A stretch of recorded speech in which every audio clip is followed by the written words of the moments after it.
उत्तर प्रदेश के एक छोटे से गांव रामपुर में एक मेहनती युवक रहता था जिसका नाम था रमेश। गांव के बस स्टैंड के पास उसकी एक छोटी सी समोसे की दुकान थी। सुबह सूरज निकलने से पहले ही वह उठ जाता, आलू उबालता, मसाला तैयार करता और गर्मा गर्म समोसे तलकर लोगों को खिलाता। रमेश के समोसे पूरे इलाके में मशहूर थे।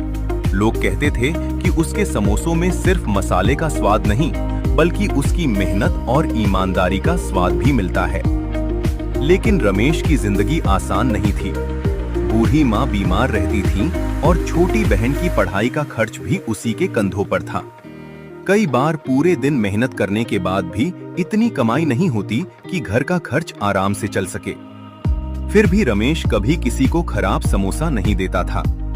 उसका मानना था कि ग्राहक भगवान का रूप होते हैं। बेटा रमेश, इतनी सुबह फिर काम पर जा रहा है? हाँ माँ, जितनी जल्दी दुकान खोलूंगा उतने ज्यादा ग्राहक आएंगे।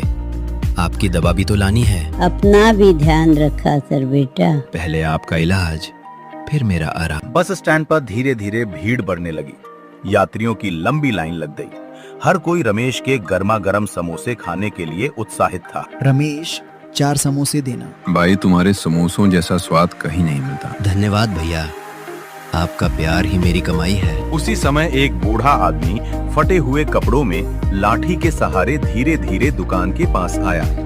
उसके चेहरे पर थकान साफ दिखाई दे रही थी। बेटा, 2 दिन से कुछ नहीं खाया, क्या एक समोसा मिल सकता है? दुकान पर खड़े कुछ लोग हंसने लगे। रमेश ने बिना कुछ कहे प्लेट में 2 गरम समोसे, थोड़ी चटनी और 1 गिलास पानी रखकर बूढ़े के सामने रख दिया। लेकिन बेटा, मेरे पास पैसे नहीं हैं। कोई बात नहीं बाबा, भूखे को खाना खिलाने से दुकान छोटी नहीं होती, बरकत बढ़ती है। बूढ़े ने धीरे धीरे समोसे खाए। उसकी आंखों में आंसू आ गए। जाते जाते उसने रमेश की तरफ देखा और मुस्कुरा कर कहा, बेटा, आज तुमने सिर्फ मुझे खाना नहीं खिलाया, तुमने इंसानियत बचाई है।